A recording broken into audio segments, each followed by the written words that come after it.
Hayatında hiç içimde bundan fazlası saklı dedin mi? Bu dünya hayallerim için fazla küçük diye fısıldadığın oldu mu? Belki içini kavuran o tutkuyu nasıl özgür bırakacağını bilmiyorsun. Şimdi bana kulak ver. Sana öyle bir ruhtan söz edeceğim ki, onun hikayesi kendi cevabını bulman için yüreğine meşale yakacak. O sadece bir şarkıcı değildi. Bir fenomendi, bir vizyonerdi ve kendi kelimeleriyle ilan etmişti. Ben bir yıldız olmayacağım, ben bir efsane olacağım. Şimdi derin bir nefes al. Çünkü Freddie Mercury'nin yolculuğuna adım atıyoruz. Farrokh Bulsara 5 Eylül 1946 Zanzibar'ın Stone Town sokaklarında doğan utangaç bir çocuk. Ailesi Batı Hindistan'dan göçmüş. Zerdüş inancıyla yoğrulmuş Bomi ve Cer Bulsara ona çok kültürlü bir pusula verdi. Bu pusula farklılıkları kucaklama ve kimliğini yeniden şekillendirme gücünün ilk kıvılcımıydı. 8 yaşında Hindistan'daki St. Peter's Yatılı Okulu'na gönderildi. 7 yaşında piyano tuşlarına dokundu. 12 yaşında The Hectics ile ilk rock notalarını haykırdı. Radyoda duyduğu her melodiyi anında piyanoya döken bir kulak, sınıf arkadaşlarını hayrete düşürüyordu. Bu sıralar diline dolanan yeni adını mırıldanıyordu. Freddie. 1964'te Zanzibar devrimi patlayınca binlerce kişi katledildi. Bulsara ailesi can havliyle İngiltere'ye sığındı.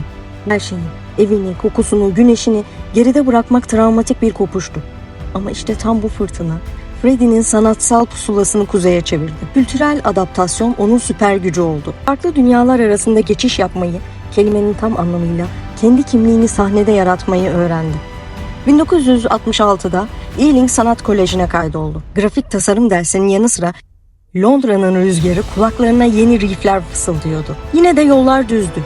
Ibex, Wreckage ve Storm X gibi gruplara katıldı. Meydanlarda sönen umutlar, Heathrow Havalimanı'nda bagaj taşımaya, Kensington Market'ta ikinci el Edward dönemi kıyafetleri satmaya itti onu. Ve evet, bir an geldi.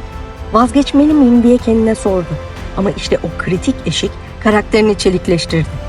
Büyük yetenek bile ancak azimle saflaştırıldığında efsaneye dönüşür. Freddie, Brian May ve Roger Taylor'ın Smile adlı grubunun provalarına konuk olduğunda hayalini izleyen değil, hayalini yaratan kişi olacağını biliyordu.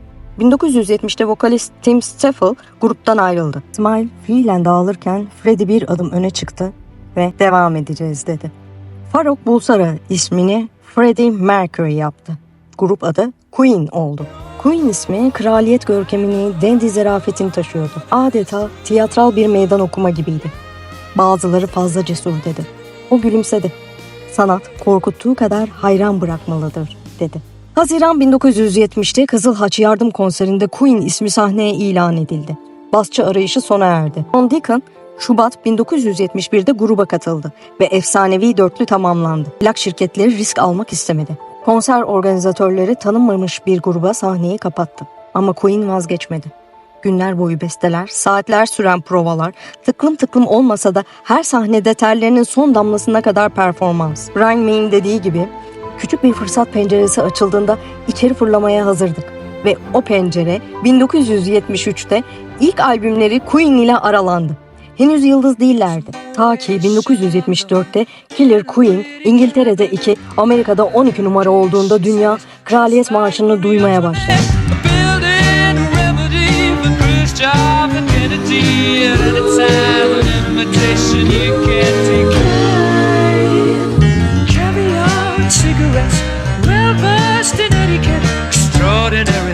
She's a killer queen, gunpowder agility, dynamite with a laser beam, guaranteed to blow your mind.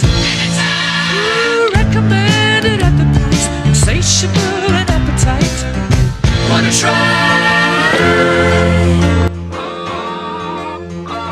Ardından Bohemian Rhapsody, Silhouette of a man. Scaramouche, will you do the fandango? Thunderbolt and lightning, very, very frightening me. Galileo, Figaro. Magnifico! I'm just a poor boy, nobody loves me. We Will Rock You, Buddy, you're a boy, make a big noise, play it in the street, gonna be a big man someday. Money on your face, big disgrace, kicking your can all over the place on yours. Yeah, sing out! Yeah. Buddy, you're a young man, hard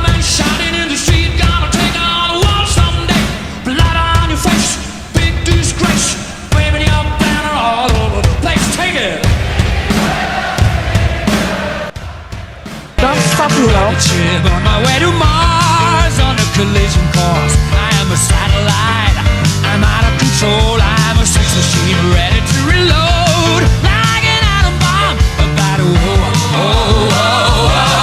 explode. I'm burning through the sky, yeah. 200 degrees, that's why they call me Mr. Fahrenheit. I'm traveling at the speed of light. Her biri rock kanunlarını baştan yazdı. Doğuştan bariton, söyleyişte çoğu zaman tenör, yer yer soprano.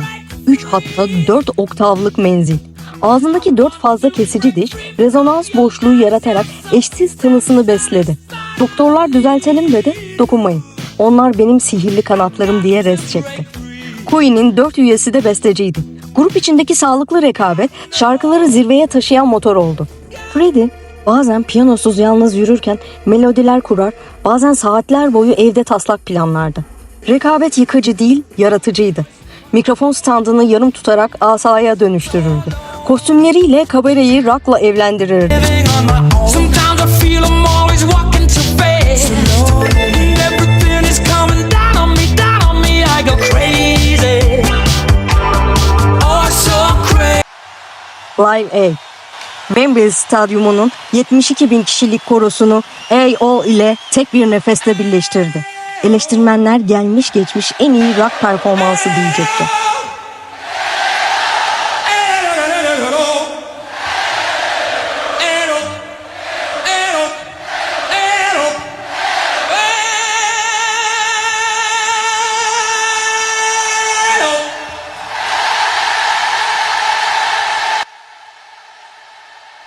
Freddie seyircisinden besleniyordu ve diyordu ki sesim seyircimin enerjisiyle beslenir. Onlar yükselirse ben uçarım.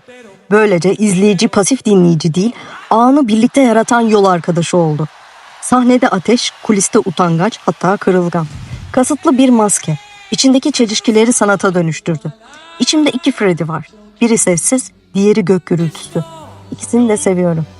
Jimi Hendrix, Led Zeppelin, The Beatles, David Bowie, T-Rex, Liza Minnelli, Aretha Franklin, John Lennon, Elvis Presley. Hepsi Freddie'nin kozmik karışımında yankı buldu. Freddie'nin hayat arkadaşı Mary, onun cömertliğine, utangaç yanına aynı oldu. Evlilik belgemiz olmasa da ruhen eşiz derdi. He would come in with occasionally I think he was brave enough to come in on his own, but most times he would come with Roger or he'd come along with somebody, and he would smile and say hello in passing, which became quite often.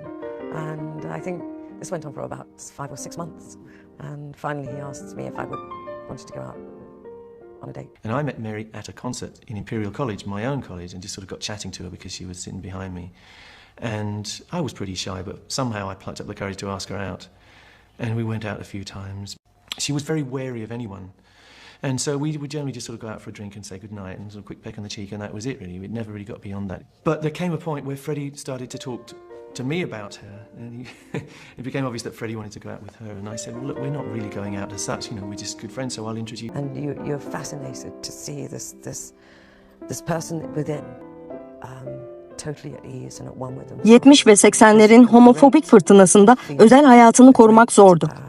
Röportajlarda ilişkileri sorulduğunda gülümser, konuyu şakaya vururdu. O gerilim şarkılarına enerji olarak döküldü. 1987'de AIDS teşhisi konuldu. Ama olası ilk testler 1982'deydi muhtemelen. Freddie söylentilere rağmen susmayı seçti.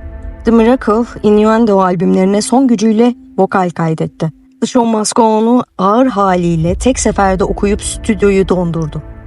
23 Kasım 1991.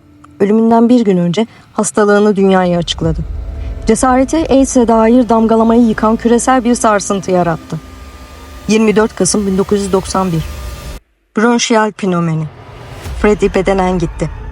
Fakat bıraktığı miras, cinsiyet kalıplarına meydan okuyan o özgürlük marşı, AIDS farkındalığını büyüten o cesur ses hala yaşamları dönüştürüyor.